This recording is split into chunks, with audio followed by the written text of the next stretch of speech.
Radhe Radhe. Hi friends, அனைவருக்கும் வணக்கம். எல்லோரும் எப்படி இருக்கீங்க ஃப்ரெண்ட்ஸ்? நல்லா இருக்கீங்களா? பொதுவாகவே வெள்ளி மோதிரம் நம்ம கையில் போட்டோம்னா ரொம்ப ரொம்ப நல்லதுன்னு சொல்லி நிறைய பேருக்கு தெரிஞ்சிருக்குங்க. தெரியாதவங்களுக்கு கண்டிப்பாக நான் இன்றைக்கி சொல்கிறேன் என்னென்ன விஷயங்கள் வெள்ளி மோதிரம் போடுறதுனால நமக்கு நடக்கும் அப்படின்னு சொல்லிட்டோம். இதை ஒரு சிலர் நினைக்கலாம், ஆமாம் ரொம்ப நாளாக நான் வெள்ளி மோதிரம் போட்டுட்ருக்கேன், ஆனாலும் இந்த மாதிரியெல்லாம் நடக்கலையே அப்படியெல்லாம் நினச்சிங்கன்னா, வெள்ளி மோதிரம் போடும்போது கண்டிப்பாக அதுக்காக ஒரு நம்ம இப்படி தான் பண்ணணும் அந்த மாதிரி இருக்குது. நீங்கள் கடவுள் பக்தியாக இருக்கீங்க, இந்து தர்மத்தில் உங்களுக்கு ரொம்ப கடவுள்னால் ரொம்ப பக்தியாக இருப்பீங்க, சாமி கும்பிடுவீங்க அப்படின்னா கண்டிப்பாக அதுக்கு ஏற்ற மாதிரி எப்படி அந்த மோதிரத்தை பயன்படுத்தணும்னு சொல்லியும் நான் சொல்கிறேன்.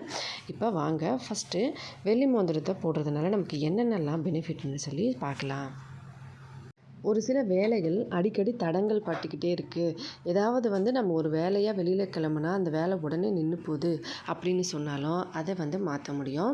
நமக்கு ஒரு நெகட்டிவாக இருக்கிற எனர்ஜி இல்லாமல் பாசிட்டிவாக இருக்கும். இப்போ ஏதாவது ஒரு வேலை செய்யணும், ஆனால் இது எப்போ செய்யலாம் எப்படி செய்யலாம் அப்படின்னு சொல்லிட்டு யோசிச்சுக்கிட்டே இருப்போம். ஒரு சில டைமில் ஏதாவது ஒரு வேலை செய்யணும்னா அந்த வேலை எப்படி தான் செய்ய போகிறோமோ அந்த மாதிரி கஷ்டமான நிலைமையில் கூட நமக்கு டக்குன்னு நம்ம மைண்டை மாற்றி ஓகே நம்ம செஞ்சிடலாம் அந்த மாதிரி தோணும். இப்போ எந்த வேலையாக இருந்தாலும் இப்போ ஒரு கடை வச்சுருக்கீங்க, உங்களுக்கு ரொம்ப வியாபாரம் சரியாகலை, ரொம்ப டல்லாக இருக்குது அப்படின்னாலுமே நீங்கள் அதை இந்த மாதிரி வெள்ளி மோதிரத்தை கையில் போட்டு பாருங்கள். கண்டிப்பாக உங்களுக்கு நல்ல மாற்றம் தெரியும். கண்டிப்பாக இந்த வீடியோ உங்களுக்கு யூஸ்ஃபுல்லாக இருக்குங்க. இப்போ வெள்ளி மோதிரத்தை எந்த விரலில் பெண்களோ ஆண்களோ எப்படி போடணும்னு சொல்லி சொல்கிறேன். பெண்கள் நம்ம இடது கையில் போடணும், அதாவது லெஃப்ட் ஹேண்டு. ஆண்கள் ரைட் ஹேண்டில் போடணும், அதாவது வலது கை. இந்த மாதிரி தான் நம்ம வெள்ளி மோதிரத்தை சுண்டு விரலில் போடணுங்க. வெள்ளி மோதிரத்தை நம்ம வாங்கின உடனே டைரெக்டாக கடையில் வாங்கணும், ஆமாம் போட்டுடலான்னு சொல்லி உடனே போட்டுறக்கூடாது. மோதிரத்தை கொண்டு வீட்டில் பூஜை பண்ணுங்கள். ஃபஸ்ட்டு பஞ்சாமிர்தம் பண்ணுங்கள். பஞ்சாமிர்தம்னா என்னன்னு தெரியுங்களா? பால், தயிர், நெய், அதுக்கப்புறமா தேன், வெல்லம், இந்த மாதிரி 5 விதமான பொருட்கள் நம்ம கோயில்லையோ வீட்டில் ஜோக்கியம்லாம் பண்ணும்போது, அதாவது யோகம்லாம் செய்யும்போது ஆட் பண்ணுவாங்க இல்லைங்களா, அந்த மாதிரி 5 விதமான பொருட்கள் சேர்த்து அதை ரெடி பண்ணுவாங்க.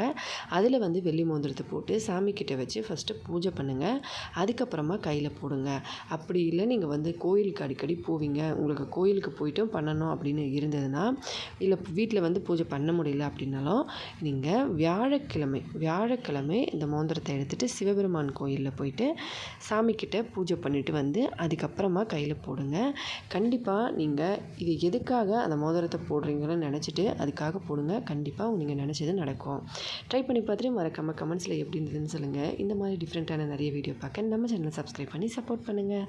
அடுத்த வீடியோவில் பார்க்கலாம் ஃப்ரெண்ட்ஸ். நன்றி, வணக்கம்.